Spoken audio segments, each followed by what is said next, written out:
கரை வந்த பிறகே பிடிக்குது கடலை நரி வந்த பிறகே. எல்லாருக்குமே ஹாய். இன்றைக்கி ஒரு 5 to 6 இயர்ஸ்க்கு பேக் கன்னியாகுமரிக்கு போன ஒரு பிளேஸுக்கு, அதாவது ஃபோட்டோ எடுத்த அந்த பிளேஸ்க்கு போக போகிறோம். ஸோ அந்த ஃபோட்டோ இது தான், இது பார்த்துக்கோங்க. இந்த பிளேஸுக்கு நம்ம இப்போ பெங்களூர்லேருந்து கன்னியாகுமரிக்கு தமிழ்நாடு டிரான்ஸ்போர்ட்டில், அதாவது டிஎன்எஸ்டிசியில் புது பஸ்ஸில் நம்ம இப்போ ட்ராவல் பண்ண போகிறோம். ஸோ ஃபர்ஸ்ட் நான் இங்கே மடிவாலாவில் இருக்க வீடு, இங்கேருந்து நான் சாந்தி நகருக்கு போகணும். ஸோ அங்கே தான் டிபார்ட் 6:15 ஆகுது. ஸோ இப்போ நான் அங்கே போகிறேன். அங்கே போயிட்டுக்கப்புறம் உங்களுக்கு பஸ் எப்படி இருக்குது, எப்போது எத்தனை மணிக்கு வருது, என்னென்ன வேறு ஊருக்கு போகிற பஸ்ஸை இருக்குது, அதெல்லாம் நான் காமிக்கிறேன். இப்போ நம்ம கிளம்புறோம். ரொம்ப வருஷத்துக்கு முன்னாடி போனது, இப்போ அந்த இடம் எப்படி இருக்குன்னு தெரில. போய் பார்க்கலாம். பேக் இருக்குது, ஒரு சின்ன ஒரு பேக்கு, அப்புறமா எனக்கு ஒரு சைடு பேக்.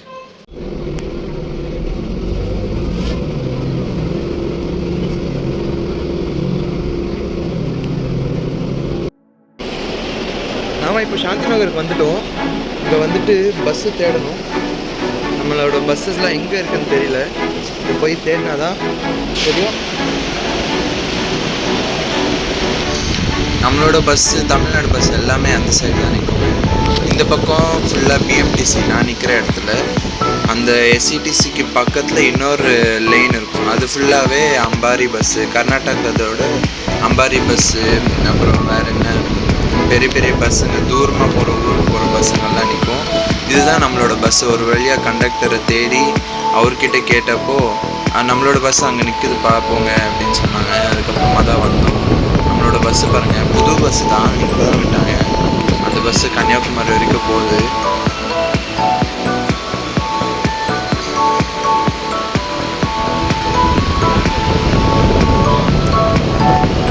கரெக்டாக 6:15க்கு எடுத்துருவாங்க.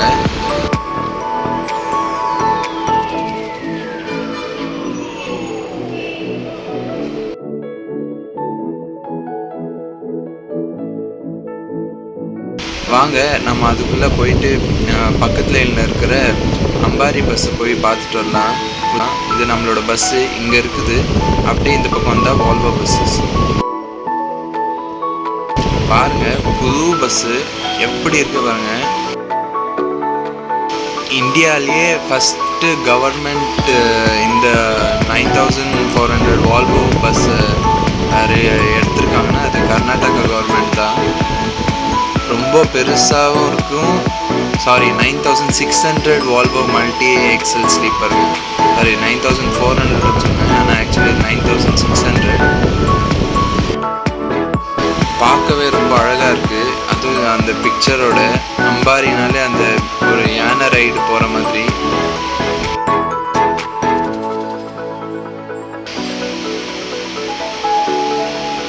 இதுக்குள்ளே டிராஃபிக் ஆகிடுச்சு. இந்த பஸ்ஸு டேர்ன் அடிக்கக்குள்ளே வாங்க நம்ம பஸ் கிட்ட போகலாம்.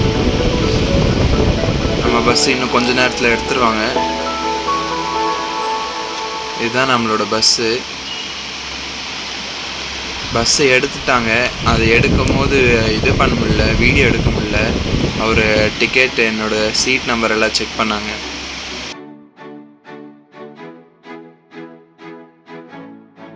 இது நம்மளோட சீட்டு, அப்பர் பர்த்து. என் கூட இன்னொருத்தன் என் ஃப்ரெண்டு இருக்கான், அவன் அடுத்த ஸ்டாப்பில் ஏறி இருப்பான். இப்போதைக்கு நம்ம அங்கே போய் நம்ம ஃப்ரெண்ட்ஸ் கூட உட்காந்துக்கலாம். ஏன்னா 2 பேரோட சீட் இங்கே பின்னாடி தான் கிடச்சிது. புக் பண்ணுற டைமில் எனக்கும் என் ஃப்ரெண்டுக்கும் மேலே கிடச்சிது அப்பர் பர்த்தில். இப்போதைக்கு கொஞ்ச நேரம் இங்கே உட்காரலாம். அவங்களாம் என்னோடய ஃப்ரெண்ட்ஸ் இருக்காங்க இங்கே. இது என் ஃப்ரெண்டு. இப்போ நம்ம போகலாம். ஆல்மோஸ்ட் எலக்ட்ரானிக் சிட்டி தாண்டிட்டோம் ஒரு வழியாக. நம்ம இப்போது டிரைவர் பக்கத்தில் போய் உட்காரலாம்.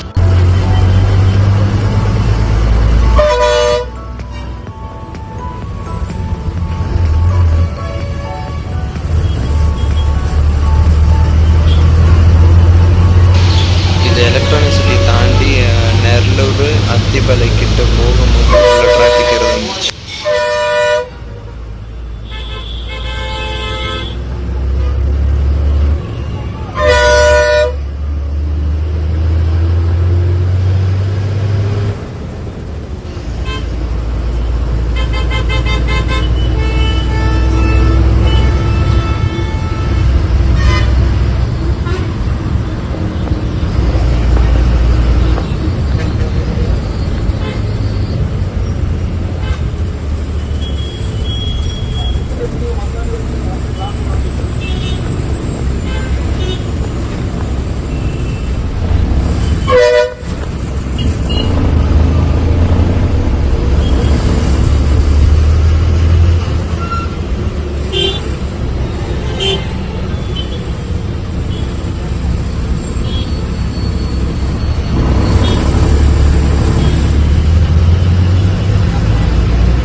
யூடியூப்ல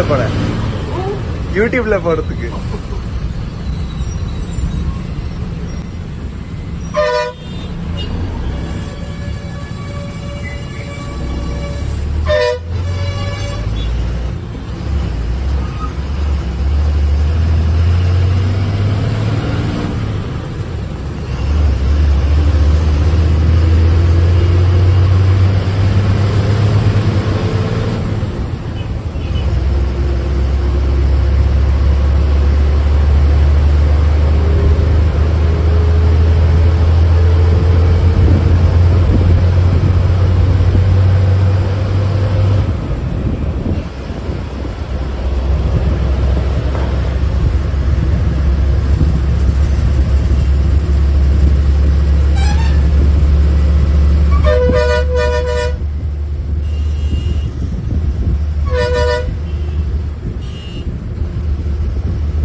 இப்போ நம்மளோட சீட்டுக்கு போயிடலாம். ஏன்னா டைம் ஆகிடுச்சு, தூக்கம் வர மாதிரி இருக்குது. நான் கரெக்டாக சேலம் ஜங்ஷனுக்கு வந்துட்டு உங்களுக்கு வீடியோ காமிக்கிறேன். ஏன்னா அங்கே துப்பூரோட ஹைவே இருக்குல்ல, அங்கே ரொம்ப ஆக்சிடெண்ட்ஸு, சரி என்னென்ன விஷயங்கள்லாம் வச்சுருக்காங்க ஆக்சிடெண்ட்ஸை தவிர்க்க அப்படின்னு பார்க்குறதுக்காக நான் அந்த டைமில்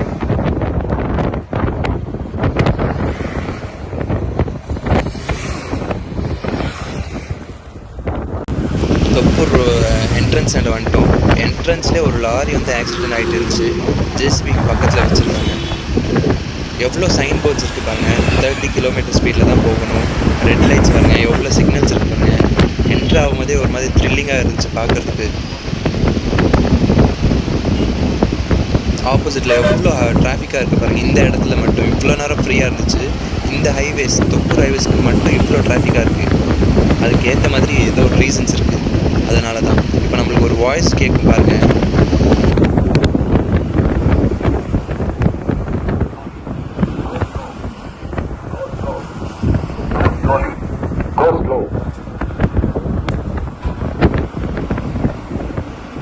இப்போ தான் தெரியுது ஏன் அவ்வளோ ஆக்சிடெண்ட்ஸ் ஆகுதுன்னு. நிஜமாகவே ரோடு ரொம்ப வளைவாக, ரொம்ப ஒரு மாதிரி டேஞ்சரஸாக இருக்குது.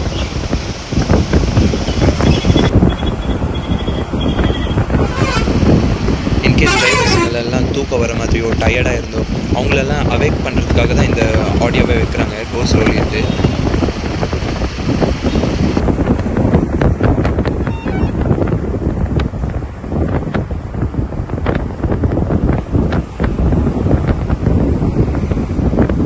ரொம்ப கஷ்டமான ஒரு ரைடிங் தான் இருக்குது இந்த இடத்துல டிரைவர்ஸுக்கு. ஸோ அதனால தான் மோஸ்ட்லி நிறைய ஆக்சிடெண்ட்ஸ் ஆகிருக்கு. ஏன்னா இதுக்கு முன்னாடி வந்து ஒரு 80 km/h அந்த ஒரு ரேஞ்சில் இருந்து உடனே ஸ்லோவாக ஆக இந்த இவ்வளோ பென்ஸு, இவ்வளோ ஏர் பென்ஸு இதெல்லாம் இருக்கிறதுனால இந்த டிரைவர்களுக்கு கண்ட்ரோல் பண்ணுறது ரொம்ப கஷ்டமாக இருக்கும் போல். அதுவும் இல்லாமல் ஹெவி லோட்ஸ் வண்டி வச்சுட்டு ஓடுறதுக்கு ரொம்பவே கஷ்டம். அதனால தான் இவ்வளோ ஆக்சிடெண்ட்ஸ் ஆகிருக்கு. இதெல்லாம் தவிர்த்துக்காக தான் இவ்வளவும் அந்த சைன் போர்ட்ஸோ ஒரு ஆடியோவிலேருந்து கோ ஸ்லோலின்னு சொல்லி டிரைவர்ஸுங்களை எல்லாருக்குமே அவேக் பண்ண வைக்கிறது.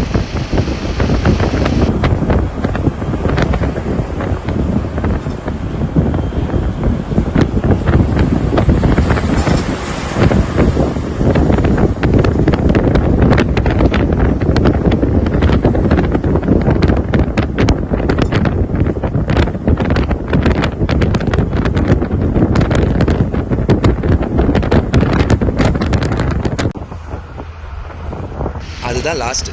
சேலம் தொப்பூரில் தான் கடைசியாக நான் ஃபோன் எடுத்தேன். அதுக்கப்புறம் எப்போ தூங்கினேனே தெரில. காலையில் ஏஞ்சி பார்த்தா 8:30. ஆல்மோஸ்ட் நாகர்கோயிலுக்கு முன்னாடி வந்துட்டோம். திருநெல்வேலி தாண்டி நாகர்கோயில்கிட்ட போயிட்டுருக்கோம். இன்னும் 1.5 ஹவரில் நம்ம கன்னியாகுமரி போய் ரீச் ஆகிடலாம். பாருங்கள் எவ்வளோ சூப்பராக இருக்குது பாருங்கள். நம்ம கடலை நோக்கி பயணம் பண்ணுறதுனால நிறைய மரம் செடிங்கள்லாம் இருக்கிறதெல்லாம் அப்படியே கம்மியாகிட்டே வருது. ஒரு நல்ல ஒரு காற்று. இந்த இடத்துல நாங்கள் காற்றோட ஹியூமிடிட்டி செக் பண்ணோம், நானும் என் ஃப்ரெண்டும். 0%. அதாவது ஒரு சிட்டியில் ஒரு 30%ஓட இல்லைன்னா ஒரு 25% கெட்ட காற்று, அதாவது பேட் ஏர் குவாலிட்டி அப்படின்னு சொல்லுவாங்க. ஆனால் இங்கே செக் பண்ணப்போ எங்களுக்கு வந்து 0 காமிச்சிச்சு. அதாவது ஃபுல்லாகவே குட் ஏர், நல்ல ஒரு காற்று இருக்குது அப்படின்னு கூகுள் சொல்லியிருக்கு.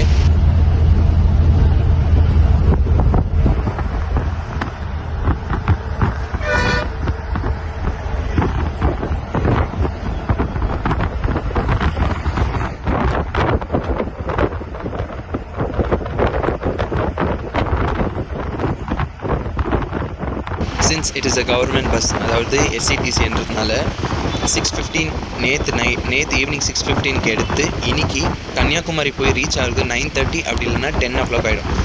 இப்போ கன்னியாகுமரி ரீச் ஆகிட்டு நான் என் ஃப்ரெண்டு வீட்டு போயிட்டு ரெஃப்ரெஷ் ஆகிட்டு நான் உங்களுக்கு பீச்சில் சந்திக்கிறேன். கரை வந்த பிறகே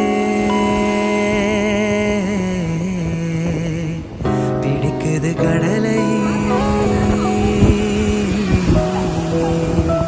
நரி வந்த பிறகே. நான் ஃபோட்டோ பிடிச்ச, அதாவது ஒரு 6 years பிஃபோர் 2018 நான் ஃபோட்டோ பிடிச்ச அந்த பிளேஸ்க்கு இப்போ போயிட்டுருக்கேன். இன்னும் ஒரு 1 kilometer நடக்கணும்.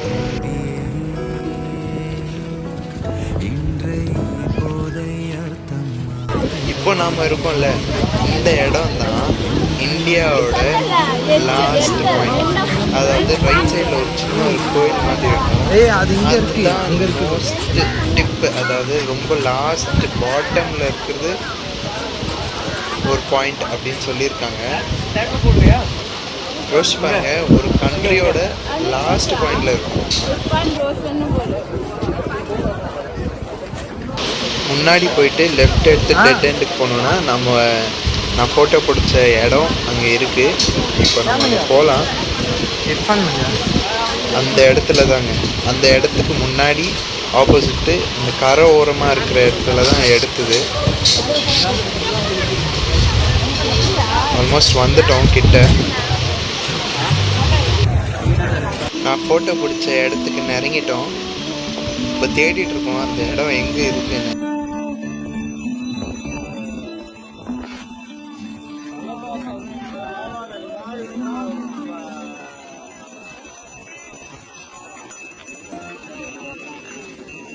Any video?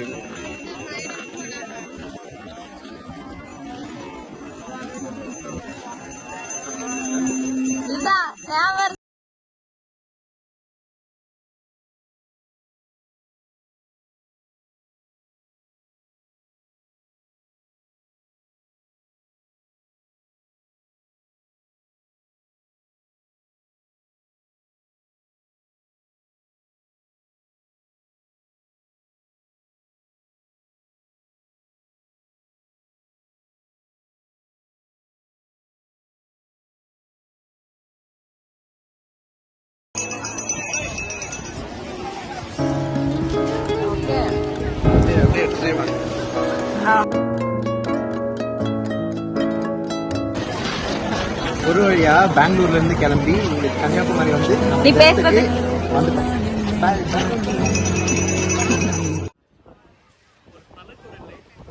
காண்கின்ற எல்லாம் நான் ஆகிறேன். இரு காலின் இடையிலே உரசும் பூனையாய் வாழ்க்கை போதும் அழடா. எதிர்காணும் யாவுமே தீண்ட தூண்டும் அழகா. நானே நானாயிருப்பேன், நாளில் பூராய் வசிப்பேன்.